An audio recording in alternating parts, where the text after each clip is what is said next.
Well guys, TikTok, our favorite social media playground, was banned.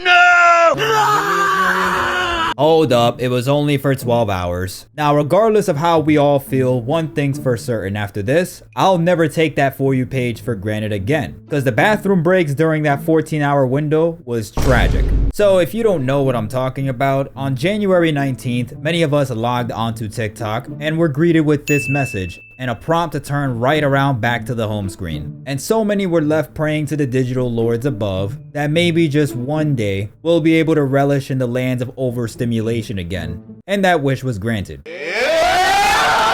Now, in case you've been living under a rock for the past 5 years, TikTok has been the place where 170 million Americans found themselves the second they turn on their phones. And it also happens to be the place of many controversies, which there's too many to name off. But on the matter of the short-lived TikTok ban, I couldn't help but sit back and observe what was happening everywhere else. What I mean by that is how the reaction was to the horrifying new reality. I mean, people were crying, being hysterical, and were even dialing 911 because they couldn't doom scroll. Welfare check on a caller, one street.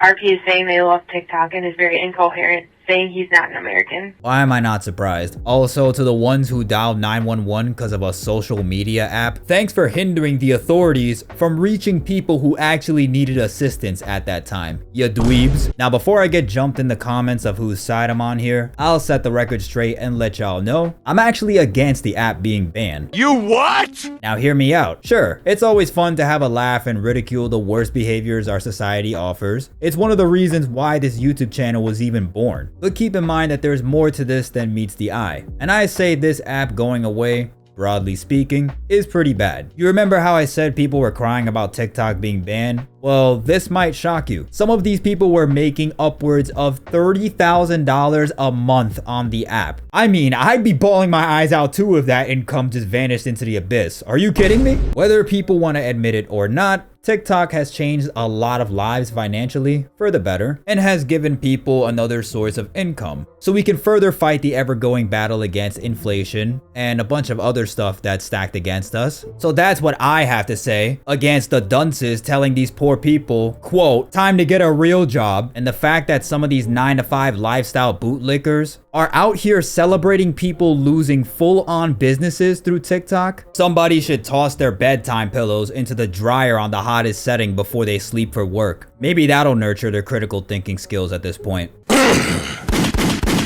Oh, and if you're still on the fence of this app only promoting bad things, well, not everything and everyone is bad on TikTok. The bad stuff usually garners a lot of attention for reasons I don't know, but it gives me stuff to talk about for y'all, so it's not all bad. And for every degenerate that's on TikTok, there's a lot of genuine people that are using the app for better, and I'd like to showcase some of them. Over 70% of the United States is going to have below freezing temperatures. Here are some important storm reminders. I'm able to get more done in a day than you probably do in a week because of these 3 stupid simple time management hacks. I'm sure you get the bigger picture by now. It's too bad that some only choose to highlight the negativity nowadays. Like, have some thought, man. And also, yes, I understand the TikTok algorithm can be addictive. Let's just say that. But keep in mind that the For You page is specifically designed, for you, and it's based on everything that you interact with. In case you didn't know, you could just scroll past stuff you don't want to watch. Wait, it's almost like you could just choose not to see things that you don't want to see. Who would have thought that was a thing? So to further speak on that part, I'm not your enemy here, my doom scrolling brethren. I hope one day many others will come to a similar understanding. Keyword, hope. And listen, if you disagree with everything I just said, and you still think that TikTok is hell's spawn on earth, then it's as simple as uninstalling the app and not looking back. Most of the time, social media makes things bigger than they actually are, when we're speaking about how the world operates. Now, based on the short TikTok jail, I'd feel pretty uneasy about starting a brand or business on the platform going forward, since the existence of TikTok is pretty much controversial in itself. And just thinking how everything you build and work hard for can be wiped away in seconds because of dinosaur fossils in our government. Now, for speaking on the politics for a short moment, I mean, that's a whole nother can of worms regarding censorship and free speech. but that's as far as I'm gonna go on that. The subject of politics is not friendly to free thinkers, especially nowadays. So we'll let the dinosaur fossils sort that out if they don't keel over before they come to a decision. Oh, and by the way, here's another thing I want to point out. A lot of people were so paranoid about TikTok collecting all this data, and that is one of the biggest arguments our elected dinosaur fossils were using in this whole ordeal. It's probably a good time to mention that most of the social media apps we use already harvest the exact same amount of data that TikTok already gets. Gee, I wonder why it's a problem when a domestic company isn't the one doing it. And if this so-called foreign enemy is such a big threat, then maybe we shouldn't be buying $3 radioactive sweaters from Temu and Shine. Just a little food for thought. Oh, by the way, they also have your data too, but you know, they can operate just fine.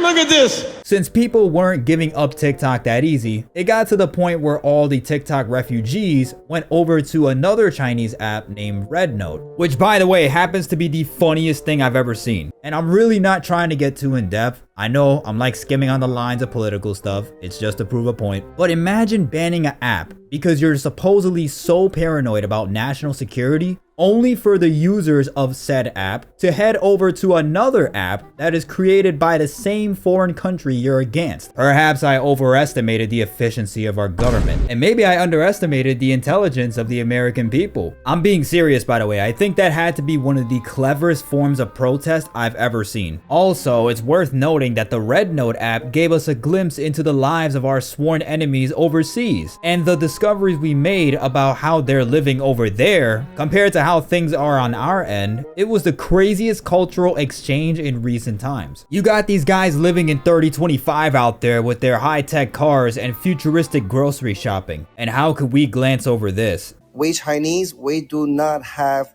property tax. We also do not have a car tax. Like every year you need to renew a tag on your license in the United States, paying $250 something. No such thing.